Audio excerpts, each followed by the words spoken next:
You said people have said that you are ruining baseball, and maybe people will say you're ruining soccer eventually too. But I saw on LinkedIn, I'll just say where I saw it, a guy named Bill Chuck, a baseball writer, said, "quote There are very few individuals who will ultimately affect the history of the game like Sean has." He's talking about baseball, of course. Um, is that true? Was that what you set out to do? Uh, I what do you think? Yeah, there was no grand scheme behind all this. It was yeah, Bill's very gracious, and I certainly appreciate appreciate what he said in the past at different times. I mean, like I said, it was mostly scratching my own itch and wanting to know things myself and wanting to be able to find things myself. Um, and I do think we've always been very focused on. I think one of the skills we bring to this is that we can imagine, one, we're sports fans ourselves, but two, we can imagine what others are thinking when they're looking for things. And so, and then not being satisfied with kind of halfway satisfying that, that question or that interest that they have. And so, trying to make things as easy to use, trying to make things reliable, trying to build them well. That's always been something that's been really important to us. And it's kind of fed on itself. We get a lot of we've had the good fortune. So if any of your users out there are sitting on like a trove of soccer data, please call me because I'm happy to discuss like incorporating it into our site. But we've been very fortunate that I think we've had a good reputation, and so people who people seek us out and are willing to like deal with us. And so there are a lot of individuals who just as passion for we have an individual who has collected like, I don't know how, like probably 15, 16,000 seasons worth of college basketball data from like the 50s to the 90s, just transcribing information off college websites and old books and things like that he's been willing to work with us on. And so our college basketball site is dramatically better because this person produced this work and we all benefit from it, and we're able to increase the site. We, a year or two ago, we launched, we added, so sacks became an official NFL stat in 1982, but there were a couple gentlemen who would go to NFL Films, they would watch old game film, they would track how many sacks, they would read newspaper accounts, they would look through media guides, all these things.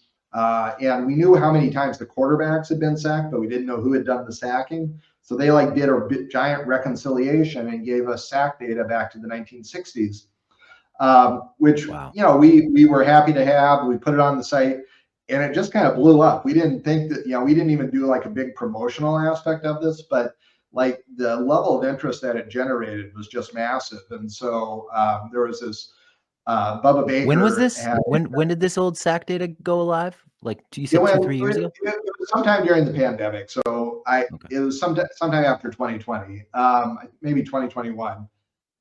And so we added that, and then what happened? Basically, Bubba Baker, who was a player in I'm gonna screw up the year, but like in the 1960s, this sack data said he was the all-time single-season sack leader, and it was pretty buttoned down. I mean, they knew what they were doing, and I thought, well, that's really cool. That probably means a lot to him. But then like this, some people were like reaching out to interview him, and he was like breaking down and crying during the interviews because people had finally recognized his contributions to the game and stuff. And it was really beautiful, Wow. and not something that you really imagine you're going to have an impact doing. And so, so that's been great. I mean, the other project that's very similar to that is we launched Negro League Baseball Stats in 2021, the summer of 2021.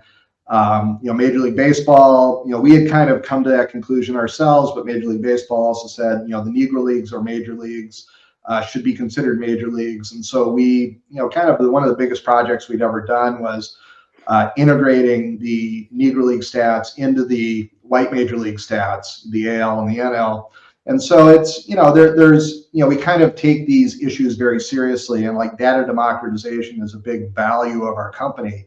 And I think that shows up on the soccer side because we're like really the only source for a lot of women's soccer data that's available anywhere on the web. And so, we had a full, we actually did a big project to get Women's World Cup data available in 2019. So we have a record of every game in the Women's World Cup on our site, in the history of the Women's World Cup on our site. All the players, we have stats for all of them. I think, as far as I know, I think we may be the only licensee of Opta's women's soccer data across eight top leagues. So we have, full advanced stats for the Fraulein Bundesliga, NWSL, Women's World Cup, Women's Euros, La Liga Femenina, Italian, French, etc. So we it's important to us that we're, those pages are not getting as much traffic right now as the men's side, but I think, we're hopeful that over the next 5 to 10 years, those are going to grow, and we're going to be there, allowing people to do the same sorts of studies on the women's side that they can do on the men's side, and have the same sorts of insights. And so, that's something that's also, been very important to us. So I would encourage people, if you're a WOSO fan, I absolutely believe we're by far the best source for women's soccer data that's available. What's the ratio of like you said the traffic's not as high as the men's side? Is it like 10 to 1, 5 to 1? It's probably more like 15 to 1 at this point. It's definitely slanted, but it's we saw a nice uptick around the Women's World Cup. We did a newsletter that got